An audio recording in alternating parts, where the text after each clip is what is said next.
Hello, and thank you for joining us today. South Asia, a population of 2 billion people, but accounts for 2/5 of the world's poor. To be fair, it has seen high growth. It's lifted millions out of poverty, but the trend has been uneven and at risk of being reversed by the pandemic. We also have surging debt, surging inflation. Sri Lanka just defaulted. Pakistan, some say, may be at risk. Add to that, we also have a record heat wave, a sign of what's to come for a region that's very vulnerable to climate change. So what can be done? How do you mitigate all the challenges? What collective framework, policies, measures can be adopted to benefit from collective prosperity for a region that's traditionally been the least integrated in the world? I'm privileged to introduce to you Hari S. Bhartia, Jubilant Bhartia Group, founder and co-chairman, International Business Council. Rajan Anandan, Sequoia Capital, India Managing Director. Hina Ravini Kar, Minister, I apologize, Pakistan Minister of State for Foreign Affairs. Salman F. Rahman, Bangladesh Private Industry and Investment Advisor to the Prime Minister. First of all, I want to start with how to build a sustainable economy.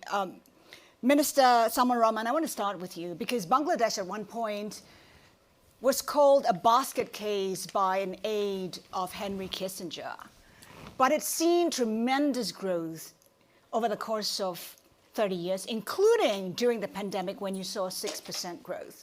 Initially, it was about FDI going into your garments industry, but you've since done a lot better. You're going into power, you're going into agri. Talk to us about the key takeaway that the rest of the South Asian nations can replicate.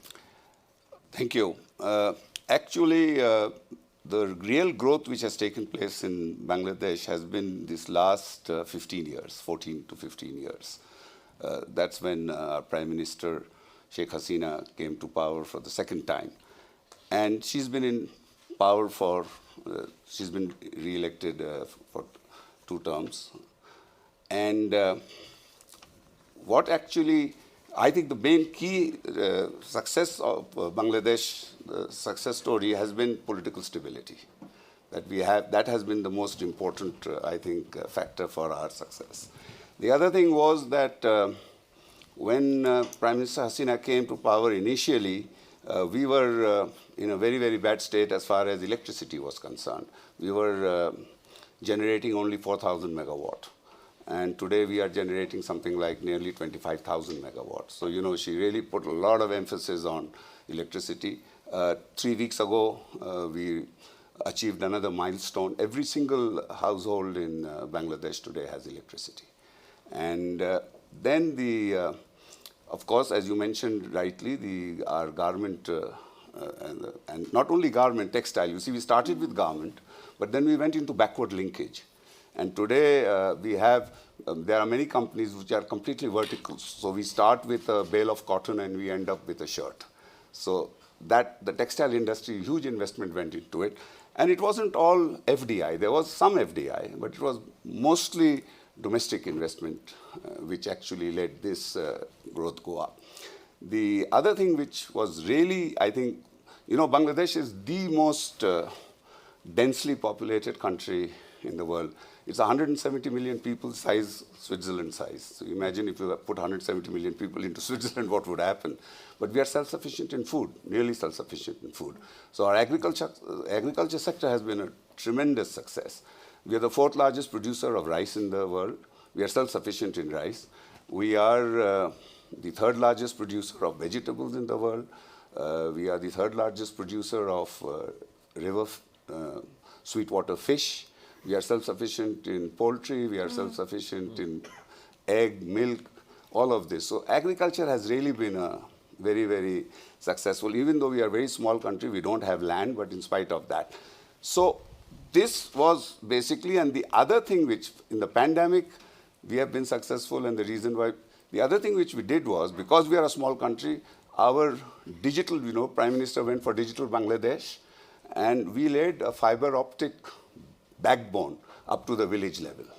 So because of that, our IT sector has really, we are giving 4G connections at very low price, and our connectivity is very good. We are now going into 5G. So we have these freelancers. We have over 650,000 freelancers, young men and women who live from their own villages. They are able to, access the international marketplace. So all of these have actually, and then of course women empowerment. That has been really the major success story. And it started with the garment industry, because that's when the women started working in the garment industry. And that actually, because 50% of the population are women. And if you empowering the women is actually what moves the economy forward, and that's what we've actually seen as happen.